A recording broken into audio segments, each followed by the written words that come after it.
some people will vote the way their mamas did and their daddies did, and what they believe, even if they can't afford food, they can't afford gas, they can't afford a vacation, their standard of living is not as good as it was 2 years ago, they are going to vote the party ticket that they're the most used to or that they grew up with.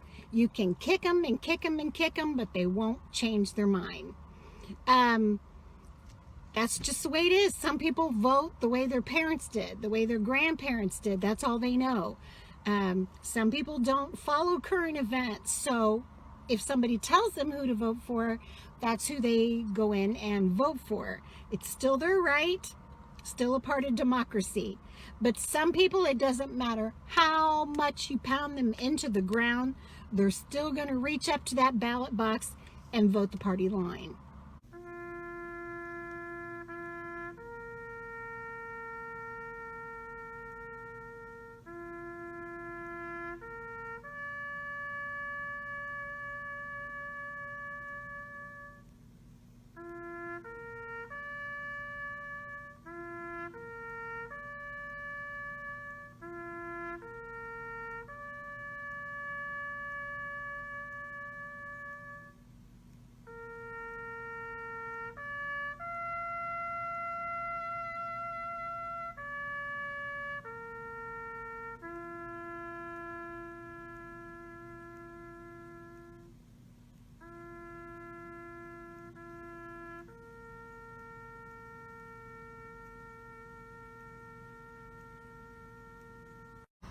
One of the most important lessons I've learned during this midterm election, every time I hear, something that passed, like states that have legalized marijuana, and they think it's just so wonderful that, that they've done that, is that our greatest generations are gone.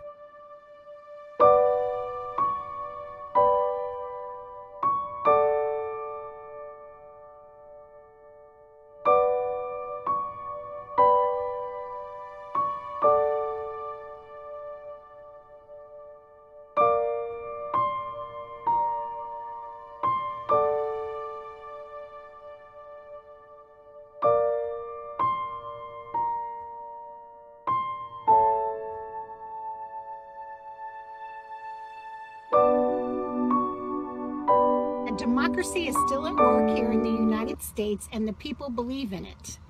So right before the elections, the President of the United States made an impassioned plea to the citizens to tell them that democracy was at stake. Democracy itself. I'm not the only one who sees it. Recent polls have shown that overwhelming majority of Americans believe our democracy is at risk, that our democracy is under threat. They too see that democracy is on the ballot this year. Well, actually, let's take what he said. If we did not vote Republican, if we only voted one party, if you only have one party in charge of this country, you've lost democracy, right? That's what democracy is, a government by the people, for the people. And if the people only have one choice, there's no democracy. So there was a huge voter turnout. So no matter what your political bent, Republican, Independent, Democrat, I was happy to see that the majority of citizens in the United States still believe in their right to vote and democracy. We learned that fear works. Fear works. If you tell people that when they go to the polls, they're going to be intimidated, there are going to be Department of Justice officers there with guns, armed, to make sure that there's no rioting or protesting. How many people do you think stayed away from the polls, especially our older population, because they didn't want to get involved in any of that craziness? So fear works. If you start threatening people with a loss of democracy, rioting in the streets, and violence, they may stay away. So, the president came out and did a victory lap. I didn't understand that. Met with reporters and talking about, the red wave didn't happen. Well, you didn't win either, okay? Because some of those Democratic strongholds were Democratic all along, right? So you didn't gain anything. You may have held steady, but you didn't gain anything. So, it's democracy. It's democracy, and the Republicans were out in forces as well. But during his speech with the reporters, a reporter asked him, now, if the Republicans do get the majority, will you be working, will anything change? Will any of your policies change? Are you willing to modify anything? No, absolutely not. So that's a real important message that we all need to learn. No one is coming to save you. Even if we did have a red wave, do you actually think those politicians are going to go in there and get rid of those policies that have been harmful to us? They had the majority in the House and in the Senate and the presidency where they could have overturned Obamacare, and they didn't do it. And so that's why we saw our deductibles go from $200 to $6,000. That's why a lot of people can't afford prescription drugs. We had opportunities to do things to make life for the American citizens better. And frankly, the Republican Party didn't support President Trump. They didn't have anything else in place, and nothing happened. So even if there was a red wave, they're not coming to save you. They're not going to turn things around and make your life better, okay? They may be more aligned to what you believe, but politicians anymore have really forgotten, no matter what party that they're from, that they're there to represent their constituents, the people that voted them in, what's important to them. It's not about hanging on to your job. It's not about your power. It's about the people that voted you in. So that's where the prepping comes in, and that's where the homesteading comes in, and that's where the family values come in. And no one's going to save you. You have to take care of yourself. You have to take care of your own family and create your own world at your homestead. So if you look at southern Florida, which voted, certain counties in southern Florida voted heavily for Hillary Clinton, Democratic, and then just 6 years later, they were all in for the Republican message. So, if the Democratic Party thought by bringing in illegal immigrants at the rate right now, which is 5 million unaccounted for in the United States, if they thought that was going to flip votes for them, it may, possibly in some counties, but it may actually backfire on you, because what I learned is that family values are still very important no matter what your race. While Republicans were hammering away at the economy and inflation,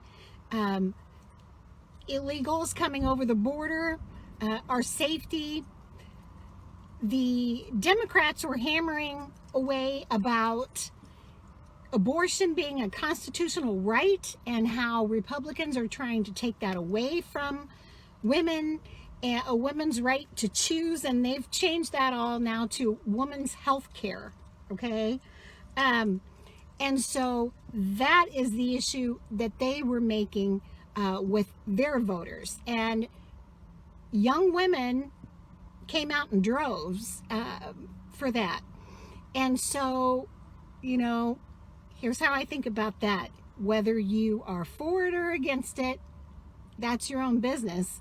And if that's how you're choosing your candidates, that's your own business too. But you need to understand that is not a constitutional right. We learned that voting machines are still crap. They're still counting in Nevada. They're still counting in Arizona. Georgia, they're going to have a runoff. Why? Why? When we live in the United States of America, when it used to be you would go vote, you would fill in with a pencil who you wanted or a black pen, and you would know that evening or the next morning who the winners were. Now we use computers that are smarter than the brain in many cases, and they can't figure out the winners. Okay, so we're not allowed to talk about it, right? We're not allowed to say there may be corruption. There may be some underhanded things going on here. Why don't they have those votes in yet? You're not allowed to say that, right? But if they don't get this issue fixed, it does nothing to help voter confidence in the system. And I do think there are people that don't vote because they do believe the whole system is corrupt anyway. So why not establish voter confidence? Let's go back to a way of voting that is transparent and is fair, no matter what side you're voting on. To your predecessor, who is about to launch another campaign. So how do you reassure them if that is the reason for their questioning, that the former president will not return, and that his political movement, which is still very strong, will not once again take power in the United States? Well, we just have to demonstrate that he will not take power by if he does run, making sure he, under legitimate efforts of our Constitution, does not become the next president again. One way we can do that is let's get rid of the mail-in voting, okay? It used to be that mail-in voting was only for the military, and that was fair. The military who were overseas. That was very fair. Corona, when that came along, it's like everybody gets to mail in. Okay. The possibility for corruption with that was huge. Was there corruption? I think we'll find out more definitively on that years down the road, maybe not even in my lifetime. But there is the appearance of corruption when you're letting people mail in ballots weeks after the election is over, when all of a sudden you have a dump of ballots at one time, when the machines break down, when they can't verify you and you have no ID, but they still let you vote and they hold those votes back until they can verify you. I think we should go back to a system where voting day is November 6th. Your ass better be there or you don't get to vote. The only people that get to vote by mail are military members that are overseas. All ballots have to be postmarked by a certain date and must be received by the 6th at midnight to be counted. I think that would clear up so much of this mess. We learned that sometimes that voting for party line is so strong, you will vote for someone who is actually not mentally able to do the job, right? If you look at Pennsylvania, between Fetterman and Oz, I mean, I felt so sorry for Fetterman when he would try to debate and talk because he has trouble putting his thoughts together, articulating what he believes. Sometimes he would even during debates switch over to a conservative way of thinking and say that he was he was for fracking. He was against not drilling anymore. All of these things, but still people voted for him. You know, he was the best candidate, even though he wasn't aligned to the Democratic cause. So the green energy cause. So once again, some people will vote even if that person is not capable of doing the job, just to toe the party line. That being said, we also learned that in that race, the Republicans did not have a strong candidate. Dr. Oz was not even from Pennsylvania. He's not even from that area. He didn't grow up there. He has no ties there. So the people have no ties or connection to him either, other than seeing him on television. So, you know, it used to be back in the days of colonial America, the people who ran for those positions were living in those positions, and they had a true connection with the people. I think that's another thing that we could learn in that case. I think we found that you need to put your faith in God as far as the United States. That's what our country was founded on, religious beliefs. Now, that doesn't mean, oh God, I'm just going to pray you turn this country around and not do anything. You are responsible for yourself. But I think we need to continue in prayer that God bless this country and keep this country intact and democracy in place.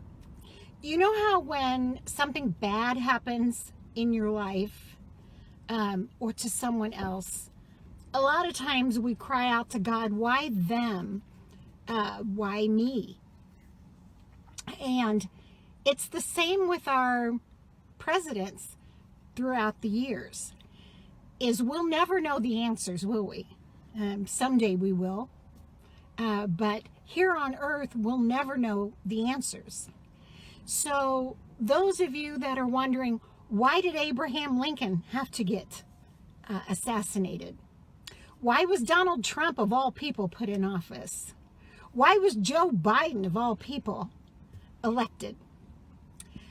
That's not for us to know at this time. We may see things unfold a little further in the future that open our eyes a little more as to maybe why. Will we ever have the exact answer why that happened at that time? Probably not. But that's what we have to remember, is they are there because they were put there by God. I think we remember during these midterm elections that we need to thank our veterans, especially on Veterans Day, but every day.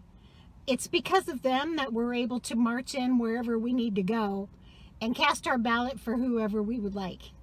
It's because of them that we're able to talk to others and give our opinions. At least now, right? Sometimes. We're able to write what we would like. We're able to live in a free country, and it's still the best country in the United States. And it's so important to think about sometimes and just reflect. What did those people sacrifice? Now, not everybody lost their lives. This isn't Memorial Day, it's Veterans Day, and we're honoring anyone who served. But even those who served just a short time, they gave up time with their families, sometimes their own children. Many times they had to leave their hometown and go somewhere they've never been before. They've given up their way of life to make sure that you don't have to. So if you see a veteran today, make sure you tell them Happy Veterans Day. Make sure that you tell them thank you so much for your service and what you did for our country. And I will tell you, I had friends that I went to school with that served in the armed forces. I'm too big of a chicken. So it was never in God's plan or my plan to do something like that. So I really appreciate the men and women who took my place. I hope you guys have such a great week. It's really getting cold here. It went from 72 degrees to like 40 within a day. So temperatures have dropped, but the sun's still shining, and there's still a lot we can do to take care of ourselves and take care of our homestead. Thanks for joining me, you guys. Leave a comment, come back and see me, and have a great week.